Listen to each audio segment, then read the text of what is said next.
We're back. Hi! And he's here again! I'm here again. Okay, so this is going to be our last segment on traveling. And this was Breaks my just, heart. I know. Like after this, I want to watch the videos we've made so far and then travel based on them. Okay. Because I've actually never set up like a travel alert before. So now I'll actually do that. Because I want to travel next year, summer. Yeah. Yeah. Planning ahead is always good. Key. That's the key. Because when just with everything, like it gives you time to actually make the best decisions. So yeah, you've gotten to the country. What do you do? So basically, if you review the last video you did, you should know what to do. But let's see. You also want to think money. We're talking about traveling on a budget. So you want to make a daily budget. Figure out how much money you have to spend. What are your non-negotiables? What are you willing to spend some more money on? I know you're going to want to get souvenirs. But first, I think you should definitely sit down and budget for the essentials. And what are some examples of essentials? So, when you get there, you're going to need water. You're going to need food.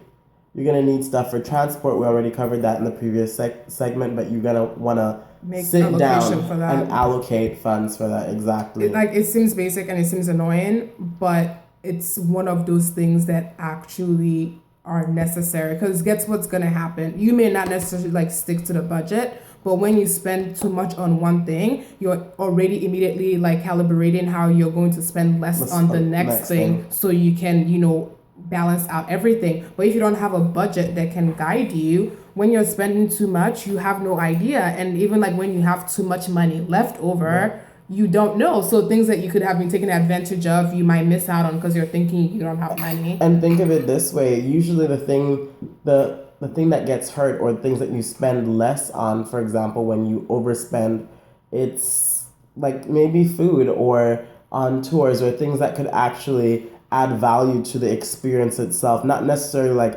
souvenir items, for example, but instead of going on a tour of Mayan ruins, you won't be able to do that because maybe you overspent on something that you might be able to get in your backyard in your home country, partying, for example. So what are your non-negotiables? What can enrich the experience? Those are things that you want to do, and setting a budget, a daily allocation for food, entertainment, travel, etc. That will really help you. And also, this is word to the wise, you're gonna want to have something for miscellaneous, because you never know what'll happen. Maybe you'll miss a train, heaven forbid, and you have to buy a new ticket. Yeah, or a new bus, what have you. So always keep aside some money for miscellaneous expenses. And honestly, I would just say wait towards the end to shop. Yeah. Because I've had friends, and I use that term loosely. We travel somewhere. I don't fall in that category. No, he doesn't. But they're buying fur coats, and I'm you live in California. Why are you buying fur coats? And okay, now you spent all your money buying fur coats, and you can't afford to do the pub crawl at night. Yeah, so what are your non-negotiables? I'm not really a fan of fur. So all my animal lovers out there, I'm holding you down. But also, I think that these are things that you can purchase at home. Yeah. If you're leaving the country, going to a new place, it should be to indulge in the experience, the things that you can only get there. The friendships that you can build. And if you're spending your money or your effort and time doing these activities, it really detracts from the experience that you're trying to have traveling abroad. Because it's about the experience, it's not about the physical material objects that you bring back, or the stamp in your passport per se, even though that there's some perk to that. Yeah. And I mean, we do understand that sometimes you're going to go to a certain city and you're going to want to purchase what that city is known for. Mm-hmm. So I know a lot of times when people go to Paris, Paris is apparently one really good place to shop. I don't know, I've never felt that I've had Paris money, so I've never shopped in Paris, but some people have. So you plan for those things. Yeah. So if you know that, okay, while I'm here, I really want to get a pearl because that's what they're known for, budget for it. Yeah. Think about it, food is something. So I don't know if you can tell. But I enjoy eating. There are people that eat to live, and then there are people that live to eat. So eating well and exploring local cuisine and like culture through cuisine is something that I love, and that's one of the reasons why I travel. So eating well, setting a budget will really help you decide what can you spend on food, what can you indulge in, for example. And so you have to be a little bit more wise around like food. Depending on what I'm doing and where I am, I can budget for food. For example, if I'm traveling on an overnight bus or on a really long train, if you're purchasing items on like a train, for example, they might be a little bit, well, a lot more expensive. Yeah. So maybe I will get like some bread and some like deli meats, and I'll make a sandwich. And those are things that can last like a long trip. So peanut butter jelly sandwich. Pack a sandwich and just put it in your rucksack. Fruit sandwiches, that's the way to go. And also Groupon experiences. If, for example, if you're in a place in summer, you know, if it's you want to indulge. So if you want to be on a terrace somewhere in Spain or somewhere on the beach in a cabana, things like that, look for Groupons where you know that these terraces will cost more because of the service charge. Is there a service charge in the country? One. Tell them what a service charge is. So basically, it's where you're paying for a tip pretty much. Some countries you don't tip in, or the service charge is included already in the meal. You don't want to give like extra money. For example, in France, there's a service charge included usually. In China, there's no tipping. The concept of tipping doesn't really exist. So you want to know when it's appropriate to give a tip, and the quantity as well. It changes based on culture, or a country. So those are things you want to know. Is there a service charge?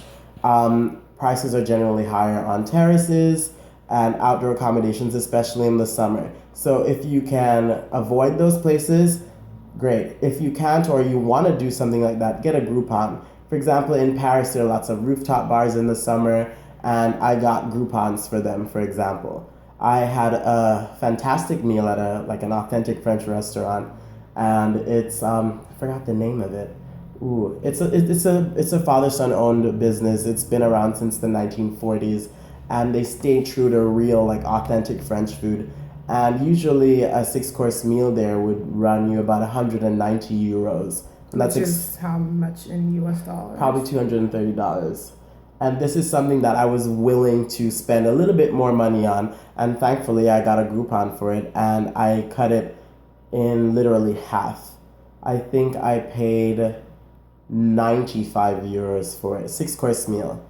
So, and it's authentic, and it's in one of the best restaurants in the center of Paris. So these steals, you can always find these steals. You just have to put in a little bit of elbow grease and get there. And traveling with friends, splitting costs. So Mary, we need to travel to Asia together. So splitting costs, sharing is caring. It can be fun and it can be cheap. Yes, no, definitely.